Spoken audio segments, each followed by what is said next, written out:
আসসালামু আলাইকুম রহমতুল্লাহি ওবারাকাতু।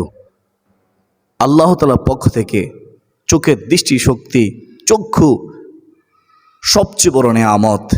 ফাবিআইয়ি আলাই রাব্বিকুমা তুকাযযিবান। সবাই বলি আলহামদুলিল্লাহ। এই চোখের সকল যাবতীয় সমস্যার সমাধানের জন্য, রোগের মুক্তির জন্য কার্যকরী পরীক্ষিত শক্তিশালী একটি কোরআনী আমল রয়েছে। সূরা কাফের 22 নম্বর আয়াতের অংশটুকু যে নিয়মে আমি বলবো, যদি সে নিয়মে আপনারা পড়তে পারেন, আমল করতে পারেন, ইনশাআল্লাহ কোরআনের বরকতে আল্লাহ আপনার চোখের যাবতীয় সকল সমস্যার সমাধান করে দিবেন। আপনি যদি চোখে কম দেখেন, দৃষ্টিশক্তি যদি আপনার কম হয়, আমলটি করুন। চোখ ব্যথা হলে আমলটি করুন। চোখে যদি আপনি কখনো ঝাপসা দেখেন, চোখ যদি লাল হয়ে যায়, ফুলে যায়, চোখ যদি পানি পড়ে, তাহলে আপনি আমলটি করুন।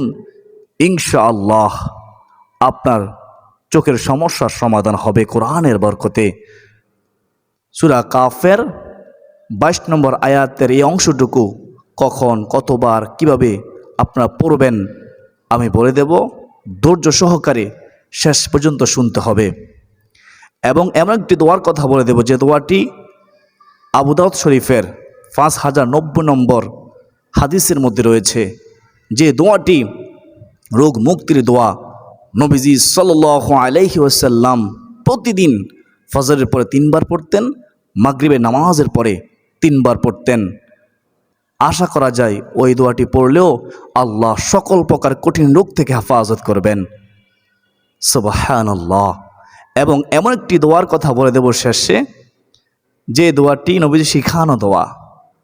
হাতে ব্যথা হলে, পায়ে ব্যথা হলে, কোমরে ব্যথা হলে, অথবা আপনার ফিটে ব্যথা, বুকে ব্যথা, পেটে ব্যথা, আপনার মাথায় ব্যথা, যেখানে ব্যথা হোক না কেন, যদি নবীজি শিখানো পদ্ধতিতে আপনি এই আমলটি করতে পারেন, ইনশাআল্লাহ যত কঠিন ব্যথা হোক না কেন, যদি আল্লাহ কবুল করে নেয় আপনার দোয়া, তাহলে সাথে সাথে আল্লাহ আপনার ব্যথা দূর করে দিবেন ইনশাআল্লাহ।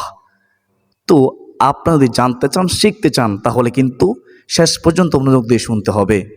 আল্লাহ তাআলা আমাদের সবাইকে আজকের এই কোরআনী আমলগুলো মনোযোগ দিয়ে শিখার, করার তৌফিক দান করুন। আমিন। আমি গুনাহগার, আপনাদেরকে কোরআনী আমলটির কথা বলে দেব। তার পূর্বে একটু কষ্ট করে শুনেন, যাতে আপনাদের ঈমানি শক্তি আরও বৃদ্ধি পায়। আমরা কেন কোরআনী আমল করব? সূরা বনি ইসরাইলের 82 নম্বর আয়াতটি শুনুন, এবং সূরা শুআরার 80 নম্বর আয়াতটি শুনুন। শুনলে আপনি বুঝতে পারবেন কেন আপনি কোরআনী আমল করবেন। বিসমিল্লাহির রহমানির রহিম। وَنُنَزِّلُ مِنَ الْقُرْآنِ مَا هُوَ شِفَاءٌ وَرَحْمَةٌ لِّلْمُؤْمِنِينَ। আল্লাহু আকবার কাবীরা। আল্লাহ তাআলা বলেন, আমি এই কোরআনের মধ্যে যাহা কিছু নাজিল করেছি, সব কিছু হচ্ছে মুমিনদের জন্য সুচিকিৎসা, মুমিনদের জন্য রোগের শেফা। বলুন না সুবহানাল্লাহ। আল্লাহ তাআলা বলেন, এবং আমি কোরআনে যা কিছু নাজিল করি তাহা হচ্ছে ঈমানদারদের জন্য, বিশ্বাসীদের জন্য রহমত স্বরূপ। সুবহানাল্লাহ। কোরআন রহমত, কোরআন রোগের শেফা ঘোষণাকার আল্লাহর। আমরা অসুস্থ হই, আবার সুস্থতা জীবন লাভ করি। যিনি সুস্থগণ তিনি কে? আল্লাহ। আল্লাহ তাআলা বলেন, ওয়াইযা মারিদতু ফাহুয়া ইয়াশফিন। আমরা যখন অসুস্থ হই, তিনি আমাদেরকে সুস্থতা দান করেন। সুবহানাল্লাহ। আল্লাহ তাআলা ছাড়া কেউ আমাদেরকে সুস্থতার জীবন দান করতে পারবে না, কঠিন রোগ থেকে হেফাজত করতে পারবে না, একমাত্র আল্লাহ তিনিই পারেন। তো আমরা কোরআন আয়াতের মাধ্যমে আল্লাহ তাআলার কাছে সাহায্য চাইব ইনশাআল্লাহ। তো এখন শুনেন সূরা কাফের 22 নম্বর আয়াতের অংশটুকু কখন, কতবার, কীভাবে আদায় করবেন শুনেন মনোযোগ দিয়ে। আমরা 5 ওয়াক্ত নামাজ পড়ি, প্রত্যেক ফরজ নামাজের পরে অথবা একেবারে নামাজের শেষে আমরা একবার সাল্লাল্লাহু আলাইহি ওয়াসাল্লাম দুরূদ শরীফ পড়ে নেব। তারপরে আমরা বিসমিল্লাহ সহকারে এই সূরা কাফের 22 নম্বর আয়াতের অংশটুকু তেলাওয়াত করব, 3 বার পড়ব। কীভাবে পড়বেন খেয়াল করে শুনেন, দেখেন মনোযোগ দিয়ে। আপনি বিসমিল্লাহ সহকারে একবার পড়বেন, বিসমিল্লাহির রহমানির রহিম, ফাকাশাফনা আনকা গিতাআকা ফাবাসরুকাল ইয়াওমা হাদিদ। তারপরে আপনি ডান হাতের বাম হাতের বৃদ্ধাঙ্গুলি এভাবে একসাথে করে ফু দিবেন। ফু দিয়ে আপনার ডান চোখ বাম চোখ হবে আলতো হবে মাসে করে নেবেন।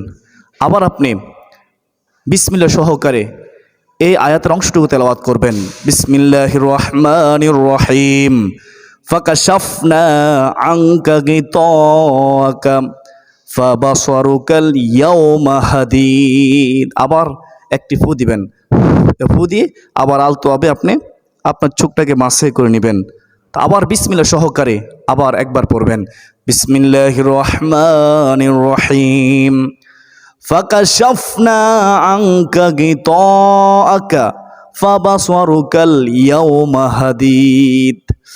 ফু দিয়ে আবার মাসে করবেন। এভাবে আপনি 3 বার পড়বেন, 3 বার মাসে করবেন। আশা করি সকলে বুঝতে পেরেছেন। এই আয়াতের অংশটুকু শিখে নেবেন, কয়েকবার শুনলে পারবেন ইনশাআল্লাহ। ফাকাশাফনা ফাকাশাফনা ফাকাশাফনা আনকা গিতাআকা ফাবাসরুকাল ইয়াওমা হাদিদ। আরেকবার বলতেছি, ফাকাশাফনা আনকা গিতাআকা ফাবাসরুকাল ইয়াওমা হাদিদ। আল্লাহু আকবার কাবীরা। আমলটি কতদিন করতে হবে? আপনি সব সময় আমলটি করবেন, প্রত্যেক ফরজ নামাজের পরে অথবা নামাজের একেবারে শেষে, মুনাজাতের পূর্বে অথবা মুনাজাতের শেষেও পড়তে পারবেন। আশা করি সকলে বুঝতে পেরেছেন। আশা করা যায় এইভাবে যদি আপনি আমলটি করা শুরু করে দেন, মৃত্যু পর্যন্ত চোখের কঠিন মারাত্মক রোগ হবে না ইনশাআল্লাহ। চোখের যাবতীয় সমস্যার সমাধান হবে। তো এখন আপনারা শুনেন কোন দোয়াটি আবু দাউদ শরীফের 5090 নম্বর হাদিসের মধ্যে রয়েছে, যে দোয়াটি নবীজি সাল্লাল্লাহু আলাইহি ওয়াসাল্লাম ফজরের পর 3 বার পড়তেন, মাগরিবের পর 3 বার পড়তেন। দোয়াটি হচ্ছে, আল্লাহুম্মা আফিনি ফি বাদানি, আল্লাহুম্মা আফিনি ফি সামঈ, আল্লাহুম্মা আফিনি ফি বাসরি, লা ইলাহা ইল্লা আনতা। এই দোয়াটি রাসূলুল্লাহ সাল্লাল্লাহু আলাইহি ওয়াসাল্লাম ফজরের পরে এবং মাগরিবের পরে 3 বার করে পড়তেন। যদি এই দোয়াটি আমরাও পড়তে পারি, কঠিন মারাত্মক রোগ ব্যাধি থেকে আল্লাহ হেফাজত করবেন ইনশাআল্লাহ। আমি 2 বার বলবো, খেয়াল করে শুনেন।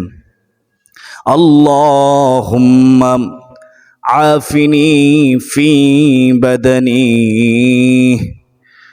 আল্লাহুম্মা আফিনি, আল্লাহুম্মা আফিনি ফি সামঈ, আল্লাহুম্মা আফিনি ফি বাসরি, লা ইলাহা ইল্লা আনতা।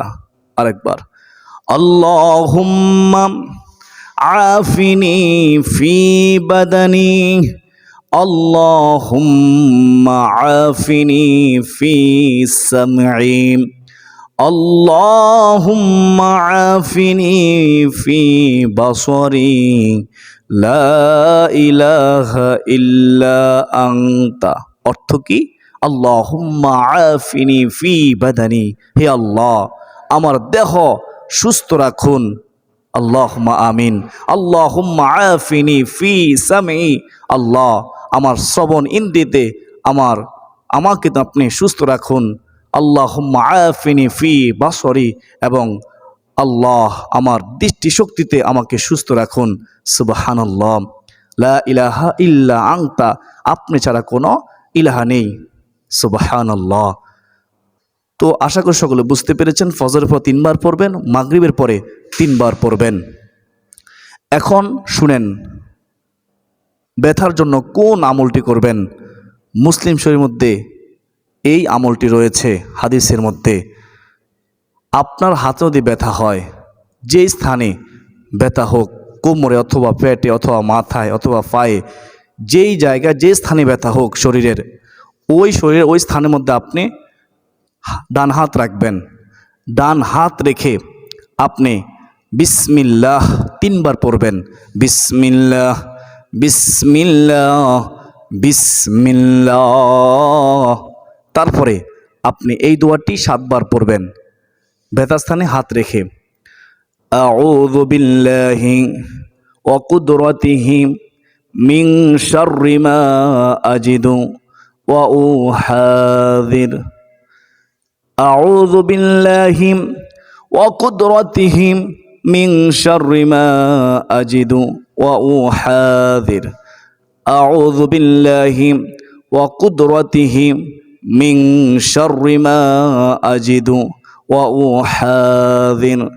আউযু বিল্লাহি ওয়া কুদরাতিহি মিন শাররি মা আজিদু ওয়া উহাযির। আউযু বিল্লাহি ওয়া কুদরাতিহি মিন শাররি মা আজিদু ওয়া উহাযির। এইভাবে যদি আপনি পড়তে পারেন, পড়া শেষ হওয়ার আগে আগে আল্লাহ আপনার ব্যথা দূর করে দিবেন। কারণ নবীজি সাল্লাল্লাহু আলাইহি সাল্লামের হাদিসে বর্ণিত আমল, নবীজি সাল্লাল্লাহু আলাইহি সাল্লামের শিখানো আমল। শুধু বিশ্বাস থাকতে হবে, হারাম থেকে বেঁচে থাকতে হবে, হালাল গ্রহণ করতে হবে। দৃঢ় ইয়াকিন রেখে আমলটি করলে অবশ্যই কবুল হবে। যদি আপনি ইয়াকিন না রাখেন, বিশ্বাস না রাখেন আর আমল করেন, তাহলে কোনো ফলাফল পাবেন না। তো সর্বশেষ আপনি ওই ব্যথার মধ্যে হবে ফু দিয়ে দিবেন, আলতোভাবে মাসাজ করবেন আর ফু দিয়ে দিবেন। আল্লাহ তাআলা আমাদের সবাইকে সমস্ত রকমের কঠিন মারাত্মক রোগ ব্যাধি থেকে হেফাজত করুন। সকলে বলি আল্লাহুম্মা আমিন। আমি আবারও ব্যথার কার্যকরী পরীক্ষিত দোয়াটির কথা বলে দিচ্ছি। আপনার যেই স্থানে ব্যথা হোক না কেন, ওই স্থানে হাত রেখে আপনি বিসমিল্লাহ 3 বার পড়বেন প্রথমত। তারপরে আপনি এই দোয়াটি 7 বার পড়বেন। তারপরে আলতোভাবে মাসাজ করে একটি ফু দিয়ে দিবেন। আউযু বিল্লাহি ওয়া কুদরাতিহি মিন শাররি মা আজিদু ওয়া উহাযির। আউযু বিল্লাহি ওয়া কুদরাতিহি মিন শাররি মা আজিদু ওয়া উহাযির। আল্লাহুম্মা আমিন। যারা নিয়ত করেছেন এই আমলগুলো করবেন, আমি তাদের জন্য দোয়া করতেছি। আল্লাহ তাআলা যেন এই আমলের বরকতে, কোরআনের বরকতে আপনাদেরকে আল্লাহ তাআলা সুস্থ জীবন দান করুক। আল্লাহুম্মা আমিন। কঠিন মারাত্মক রোগ থেকে হেফাজত করুক, চোখের সমস্ত রোগ থেকে হেফাজত করুক, দেহের অঙ্গ প্রত্যঙ্গের সমস্ত রোগ থেকে হেফাজত করুক। আল্লাহুম্মা আমিন ইয়া আরহামার রাহিমিন। আজ এ পর্যন্তই। সকলে সুস্বাস্থ্য কামনা করে বিদায় নিচ্ছি। ওয়া মা আলাইনা ইল্লাল বালাগ। আসসালামু আলাইকুম ওয়া রাহমাতুল্লাহি ওয়া বারাকাতুহু।